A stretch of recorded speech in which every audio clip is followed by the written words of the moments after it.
There's a specific kind of heaviness that tends to arrive after dark. You can go through an entire day feeling relatively steady. You answer messages. You focus on work. You make small talk. You get things done. Maybe you even convince yourself that you're doing okay. And then you get into bed. The lights go off. The room gets quiet. And suddenly, everything inside you feels louder. Conversations start replaying. That small awkward moment from earlier loops in your mind. You wonder if you said too much. Or not enough. A strange sadness rises out of nowhere. Or an emptiness you can't quite explain. You reach for your phone and scroll, even though you're exhausted. Anything to avoid the silence. If this happens to you, it doesn't mean you're unstable or overly sensitive. It means your brain has finally slowed down enough to notice what it's been carrying. During the day, your mind is busy surviving.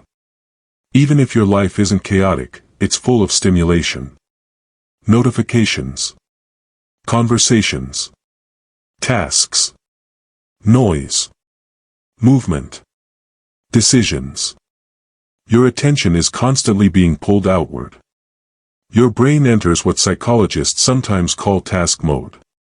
It focuses on solving, responding, managing. There isn't much room for deep emotional processing. So when something uncomfortable happens during the day, your system often postpones it. A comment that stings. A feeling of being left out. A flicker of self-doubt. You don't sit down and unpack it. You move on.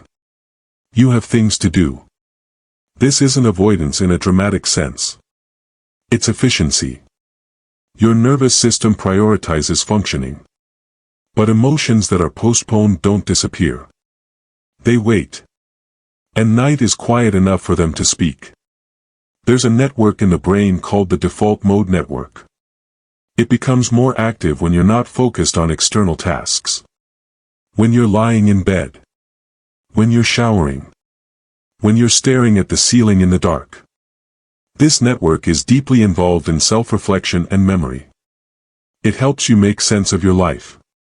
But it's also the network responsible for rumination. So when the world goes quiet, this system turns on. That's why, the moment your head hits the pillow, your brain starts scanning. Why did I say that? Did they misunderstand me? Why haven't they texted back? What am I doing with my life? It can feel sudden and overwhelming, but it's not random.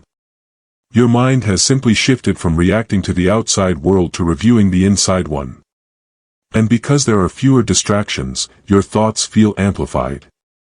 There's also a biological shift happening. During the day, your body produces more cortisol. Cortisol helps you stay alert. It gives you momentum. It supports focus and forward movement. It's part of what helps you push through. As nighttime approaches, cortisol naturally lowers so your body can prepare for sleep. When that alert, mobilizing hormone drops, something interesting happens. Your defenses soften. The emotional armor you didn't realize you were wearing all day becomes thinner. Feelings that were muted by activity and stimulation can rise to the surface. You're not becoming more emotional at night. You're becoming less defended. Add to that mental exhaustion. All day long, your prefrontal cortex, the part of your brain that helps you think rationally and regulate emotion, has been working. It helps you keep perspective. It stops you from spiraling. It reminds you that one awkward moment doesn't define you. But by nighttime, it's tired. And when it's tired, it doesn't interrupt negative thought loops as effectively. So a simple thought like, "That was awkward," can quietly morph into, "I always embarrass myself," and then into, "Something is wrong with me." Not because it's true, but because your mental brakes are worn out. This is why nighttime overthinking feels so convincing. Your brain doesn't have the same energy to challenge it. Then there's the silence itself. Silence removes sensory competition. During the day, your brain is filtering constant input, sounds, sights, interactions. At night, there's less to filter. With less coming in from the outside, awareness shifts inward. Your heartbeat feels louder. Your thoughts feel sharper. Emotions that were background noise become center stage. For some people, especially those with anxious or hypervigilant nervous systems, darkness can subtly signal vulnerability. From an evolutionary perspective, nighttime meant less visibility and more uncertainty. Even if you're safe in your room, your nervous system can become slightly more alert. That subtle alertness can translate into scanning. Scanning turns into thinking. Thinking turns into rumination. And rumination feels heavy. Loneliness also tends to grow at night. Even people who are socially connected often report feeling more alone after dark. There's something about nighttime that symbolizes togetherness. People winding down with partners. Families watching something together. Text messages slowing.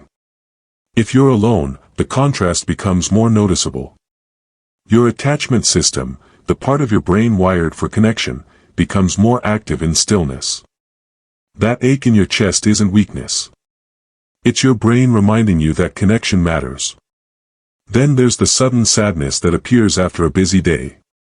You might have felt productive, distracted, even upbeat.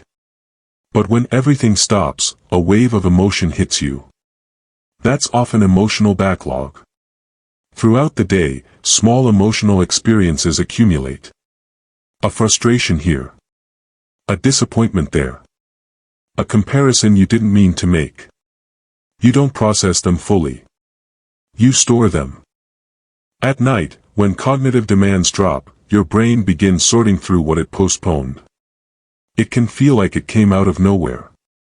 But it was quietly building all along. This is also why doom scrolling feels so tempting. When you scroll late into the night, you're not just bored. You're regulating. External input keeps the default mode network quieter. It gives your mind something to chew on so it doesn't chew on you. But once you put the phone down, the silence feels even louder. And now you're more tired. Which makes emotional regulation even harder. It becomes a loop. The mind tries to solve discomfort by thinking more. Or by consuming more. But what it often needs is safety, not stimulation. So what helps? Not dramatic life changes. Not forcing yourself to think positive. What helps is gently signaling to your nervous system that nighttime is safe. Transitions matter. If you go straight from bright screens, intense content, or stressful conversations into darkness, the shift is abrupt. Your brain doesn't get a chance to power down gradually. Dimming lights an hour before bed, lowering volume, choosing slower content, these aren't productivity hacks. They're biological cues. They tell your system that alertness is no longer required. Slowing mental input helps too. When thoughts start racing, instead of arguing with them, try labeling them. This is anxiety. This is loneliness. This is regret. Research shows that simply naming an emotion activates parts of the brain that calm the amygdala, the center responsible for emotional intensity. You're not suppressing the feeling. You're organizing it. And organization reduces overwhelm. Grounding your body can also interrupt rumination. Longer exhales than inhales activate the vagus nerve, which shifts your nervous system into a calmer state. Even something simple like inhaling slowly and extending your exhale by a few seconds can begin to soften the stress response. Feel the weight of your body on the mattress. Notice the texture of your blanket. Gently press your feet into the bed. These small physical anchors pull attention out of spiraling thoughts and back into present sensation. They remind your brain that right now, in this moment, you are physically safe. It also helps to change the way you speak to yourself at night. Instead of, "Why am I like this?" try, "My brain is tired." Instead of, "I shouldn't feel this way," try, "Night makes emotions louder." Removing shame reduces secondary stress. And secondary stress, the stress about being stressed, often fuels the spiral more than the original emotion. You don't have to solve your entire life before sleep. In fact, it can be calming to tell yourself, this doesn't need to be figured out tonight. Morning brings different chemistry. Cortisol rises again. Perspective returns.